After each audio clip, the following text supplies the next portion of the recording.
Welcome to the Deep Dive, the place where we take complex source material, pull out the really crucial stuff you need to know, and maybe add a few, surprising bits to help it all stick. Today we're diving into, an animated show, one that's been around for 2 decades now, but just refuses to be put in the just for kids box. So our mission today really is to figure out this puzzle. Why does Avatar, The Last Airbender, it was rated TV7, aimed at kids back in the early 2000s. Why does this still get talked about by, millions of adults as this incredibly profound, meaningful, just brilliantly made story? We've all heard the stories, right? The sources mention this classic anecdote. The roommate, maybe a spouse, who's like, oh, it's just a cartoon, dismisses it, and then bam, hours later, they're hooked, totally sucked in. What's the secret? What flips that switch? That's a great question. And what's really fast is that the ATLA, for about it's actually kind of the opposite down to mass apps fundamental. Creators nail plot, the world setting, and get it. We're going to break down the plot mechanics, the magic, character psychology. That's how we'll see why cohesive balance. And honestly, the best start is probably... Okay, yeah, let's start there. Because Amming's journey, it's textbook, right? Classic hero's journey, the monom. He is totally one of those 1,000 faces of the hero archetype, but the execution is just flawless.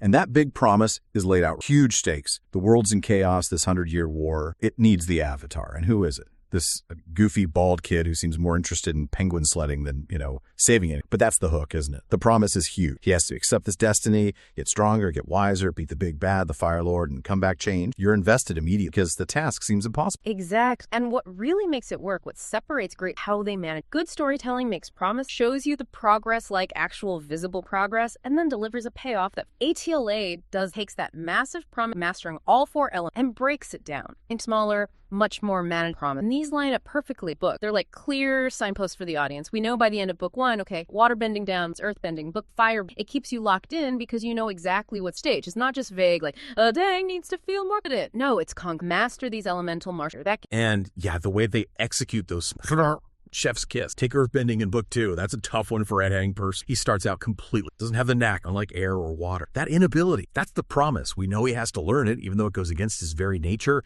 Then you get that long stretch of progress. Great. He finds Toph to earth, but he struggles. Her methods are all about being stubborn, immovable, instead of dodges. But he keeps at it. You see the work. Like Zuko trying to redirect lightning over and over. Aang fails. He gets frustrated. Toph practically drags him sometimes. You really see the effort, and that leads straight to the payoff. By the end of book 2, he's not just practicing forms anymore. He's using it effectively in real fights, like taking on those Dai Li agents in Ba Sing Se, really controlling the earth. Or as one source perfectly put it, wiping them with the floor. That simple cycle. Promise, progress, payoff. It sounds basic, but doing it this well, that's why it sticks. Right. And that solid structure makes it really obvious when other versions maybe don't quite hit the mark. Absolutely. It gives you a clear lens to critique adaptation, especially when they fumble the fundamental. Our research brings up the Netflix live-action version as a point of comparison. It follows the book 1 plot, more or less, but there's a key difference. Anang doesn't really learn water. Not in any meaningful way. It stays Katara. She gets the big water-bending moment in the finale, and that breaks a kind of implicit contract. The promise wasn't just dialogue. It was struck. The whole point of book 1, Anang grappling, starting to master water. When you break those implied promises, the audience starts to trust, invest. The original never broke that. Anang's emotional journey and his elemental mastery always move forward. Okay, so we have the hero's path, the structure. But a good story needs real stake. And the Fire Nation provides that.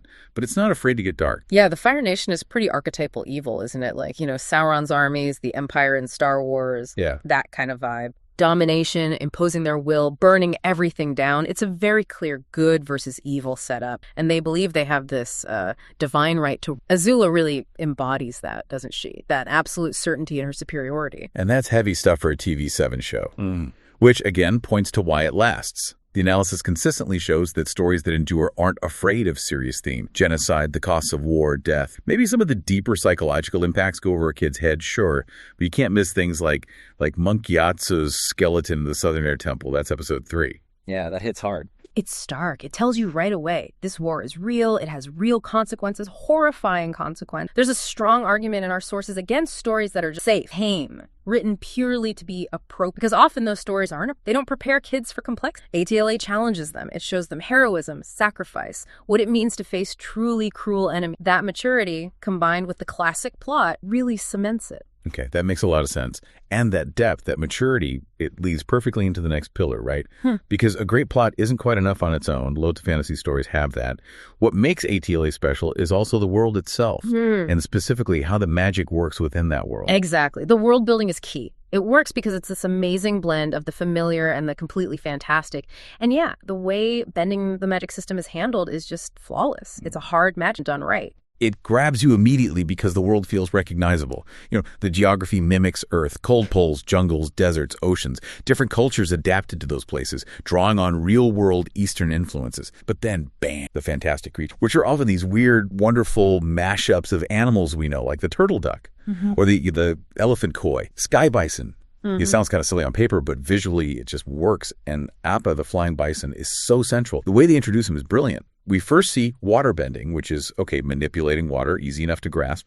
Then suddenly, here's this 10-ton, 6-legged furry thing that flies. And the genius there is Sokka. He's our stand-in. His total disbelief, giant fuzzy thing, Appa doesn't fly. It immediately puts us, the audience, on the side of the magic. Yeah. We want Appa to fly to prove Sokka wrong. It makes us accept this huge, impossible element almost instantly. It's a clever trick to get buy-in for the fantastic. Makes the whole world feel grounded enough. And the core mechanic of that world, the bending, it's described as basically a martial art form of magic, which feels right. It blends the familiar, the simple, and the creative so well. Benders aren't like chanting spells, drawing power from weird dimensions. They're manipulating the basic elements: water, earth, fire, air, sculpting them, moving them. And the range is huge, from, throwing giant rocks or creating air scooters to just heating up your tea, which Pyro does. That mundane application makes it feel so real, so integrated into daily life. That simplicity is the bedrock of the hard. The creators set very clear rules, very strict boundaries about what each element, and they stuck to them, which paradoxically unleashes creativity. Constraints force you to explore every possibility. They kept asking, okay,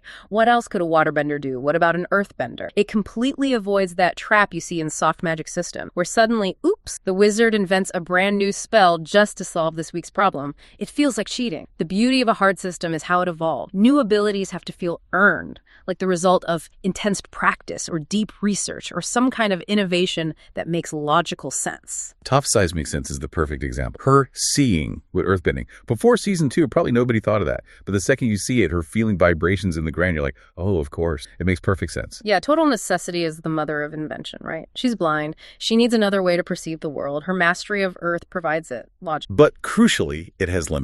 That's so important. She can't see things in the air or people standing on ice or wood. It's not an instant I win button. Exactly. Limitations keep the stakes real. They prevent characters from becoming overpowered plot device. And respecting those rules allows for the really cool advanced stuff, the subbending, to emerge in a way that feels earned, like metal bending. Oh yeah, metal bending is awesome. It's the ultimate example of conquering a limitation. Toph figures it out because she senses the tiny bits of unrefined earth still inside the metal. She's not controlling pure metal, she's bending the earth within it. And notice how the metal still acts like metal. It tears, it bends, it warps. It doesn't just shatter like rock. The physics are consistent. Okay, but what about the really scary stuff, like bloodbend or lightning?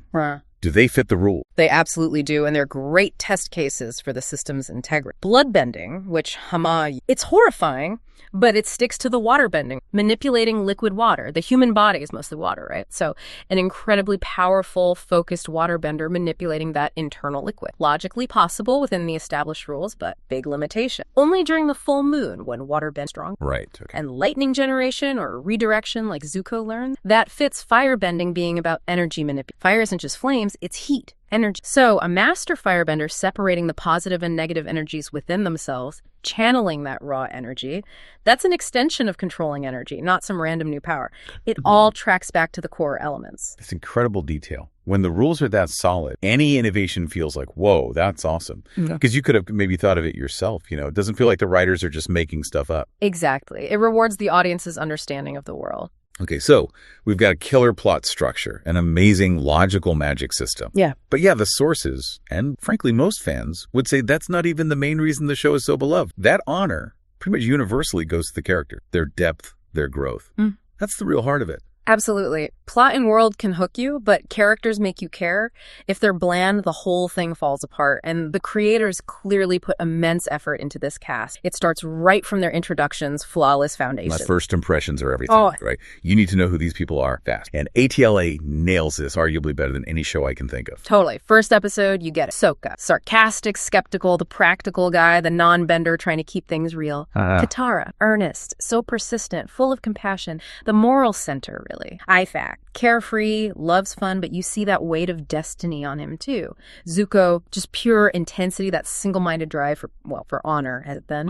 And Itaro, that amazing contrast, right? It seems like this frivolous old man, but there's this deep seriousness and wisdom underneath. And the brilliant part is, those core traits, they stay true all the way through, even after huge transformation. You have to be able to see that kid grinning on the otter penguin in Avatar Aang at the very end. If they become completely different people, the arc doesn't land. The foundation has to remain. Right, consistencies. But transformation was also the promise. We signed up to see Aang, Sokka, and Katara grow up, not just get better at fighting. They needed psychological humility, mercy, compassion, perseverance. All that internal stuff had to develop alongside the bending and the sword skills. And speaking of growth, Zuko, in his arc, it's legendary. Consistently ranked as one of the best character arcs in any fiction, not just animation. Oh, absolutely. It's not just a simple switch from bad guy to good guy. It's this complex journey of self-discovery, grappling with identity, figuring out what honor really means, redemption and realignment. He starts off so angry, so arrogant, so rash. Chasing this vague idea of honor, he thinks his father can just give him back. He's fighting the world, but mostly he's fighting himself, his own nature. Yeah, his defining trait is that intense passion, right? And his journey is about learning to control and direct it. And the arc isn't smooth. That's crucial. Like in the Crossroads of Destiny finale of Book 2, he chooses Azula. He betrays Iroh. Oh, that hurts to watch. It does. Because it shows redemption isn't easy or guaranteed. He takes the shortcut back to the Fire Nation, back to what he thought he wanted, and finds it empty. It takes more time, more exile, more introspection, and finally confronting his father, Ozai, during the eclipse to realize true honor comes from within, from his own choice, his own code, not from external approval, especially... And that shift from needing external validation to finding internal strength? That's powerful. He changes so much, but he's still Zuko.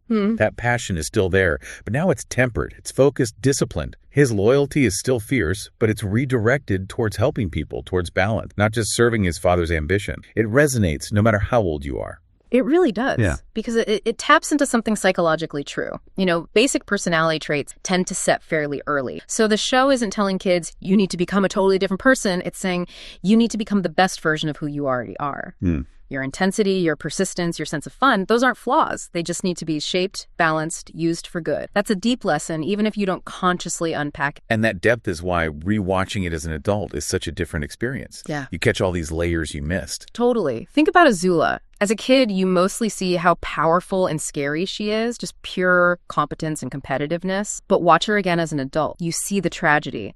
You see how that constant need to dominate, to control, has utterly isolated her. She pushes everyone away. Yeah. It becomes the story of psychological decay. Her breakdown at the end isn't just a villain losing. It's the tragic result of her whole philosophy collapsing inward. Solitary confinement of her own making. Or Sokka. Kids relate to him feeling like the odd one out, the non-bender trying to prove himself. He wants it to be useful. But as an adult, especially if you have responsibilities, you feel that desperate need to be worth something, that fear of not being enough for the people you love, like Katara. His journey isn't just about learning to use a sword. It's about finding his own kind of strength, dealing with that insecurity, that imposter syndrome. It hits differently. And it's these rich characters interacting with that well-built world and plot that naturally give rise to the show's themes, the final pillar. Right. The meaning behind it all. And we talk about theme last for a reason. Based on how good storytelling often works, theme shouldn't be the starting point. It should emerge from everything else. It's the natural result when plot, setting, and character intersect organically. If you start with, okay, I want to teach a lesson about X, you inevitably end up twisting the story and characters to fit that message. It feels forced, shoehorned in, generally unsatisfying, right? ATLA avoids that completely. Its themes feel earned because they grow directly out of who the characters are and the choices they make within that world. And that trust in the story and the audience lets them handle potentially cheesy themes with incredible subtlety, like the idea of love over fear. If someone gave a big speech about that, you'd probably cringe. Oh, totally. Eye roll city. But how does ATLA show it? Not through speeches. It shows it through consequences. Through Azula. Her entire philosophy is built on fear, and we see it utterly destroy her from the inside out. That's the proof. And then you have Mai, who literally says, I love Zuko more than I fear you, and then acts on it. Betrays Azula. The characters embody the theme through their action. Exactly. The characters make the point, not some heavy-handed, authorial voice slapping you across the face with the moral. And touching on those deep fundamental truths about existence, love, fear, hope, balance, that only works when the other plot, the magic, the characters are built. So if we had to pick a major theme, hope comes up a lot. It makes sense for a hero's journey, right? That belief in fighting the good fight, even when things look bleak. Absolutely essential. It's woven through the whole thing. And Aang desperately needs hope. He's not just facing an enemy as strong as him. He's facing the most powerful bender in the world, Ozai, with only months to prepare. Skill alone isn't going to cut it. He has to believe, to hope that somehow he can find the strength, the guidance, whatever it takes to overcome those impossible odds. And Katara is often the anchor for that hope. She's the one constantly pulling the group back bare, reminding Aang of his duty of why they can't give up. Yeah, she really is. And that resonates because, well, life throws impossible odds at all of us sometime. Hope becomes that last resort against giving up. The story tells you, keep going, keep striving, and maybe, just maybe, you'll reach a better place. It's about that internal growth being the real victory. Okay, but the sources argue, and I think I agree, that the theme most unique to Avatar, the one that really explains its enduring power after 20, it has to be balance. The necessity of finding balance. Yes, I think that's spot on. It's not just a background idea. It's baked into the structure of the world. The four nations, the Avatar's role in maintaining harmony, it's all about balance. And it permeates every single major character arc on every level. You see it with Atang right away. Balancing his duty as the Avatar with just wanting to be a kid, to have fun, and later, that incredibly difficult balance between his pacifist air nomad beliefs and the violent actions sometimes required of the Avatar. The final conflict with Ozai hinges entirely on finding a third way, a balanced solution. And Zuko, his entire arc is finding balance. He starts as pure, uncontrolled fire, impulsive, rash, destructive passion. His journey is learning to temper that with patience, humility, control, finding the middle way. Top two, right? Balancing her fierce independence, wanting to break free, but that underlying need to belong, to be part of the gang, her found family. Exactly. And then there's Iroh. He's like the living embodiment of successfully achieved balance. The ultimate goal. Pretty much. He found that golden mean, as Aristotle would call it, for almost every virtue. Passion and patience, ambition, humility, strength and wisdom, seriousness and humor. He contains multitudes, but in harmony. And he wasn't born that way. We know his past involved ambition and loss. He achieved that balance through experience and reflection. You can see it clearly if you compare him to Zuko and Azula. Zuko starts with an excess of passion, rashness. Azula has a deficit, all cold logic, no empathy, leading to ruin. Iroh. He has deep feeling, deep passion, grief for Luten, love for Zuko, but it's balanced with wisdom, detachment, perspective. That allows him to act effectively and kindly. That's the core theme, I think, finding that internal balance. Oh, wow. So yeah, that balance within the storytelling itself, plot, magic, characters, theme, all working together, none overshadowing the others, that cohesive whole is why the creators didn't just lean on cool world build, twisty plot, or deep character dives. They did all of it, and they balanced it perfectly. Nothing was sacrificed. It's just crafted with so much care. It feels familiar, drawn on archetypes, but it's also wildly creative. Simple on the surface, but it's incredibly innovative structure. Easy to get into, but endlessly rewarding. Exam shows these timeless hope, change, redemption, and yeah, finding that harmony. It really is one of the great. And yeah, it all comes back to balance, doesn't it? Perfectly shown by Iroh. Wisdom, patience. He really does embody that golden mean we all. Maybe that's the thought to leave you with, because, learning this stuff is great, but applying it is better. Think about Iroh finding that balance, passion and patience, duty and desire, seriousness and light. How can you, in your own life, start to notice your own conflicting virtues? Maybe it's the push versus the need for reflect, or sticking to your guns versus having empathy. How can you move towards something to maybe chew on until our next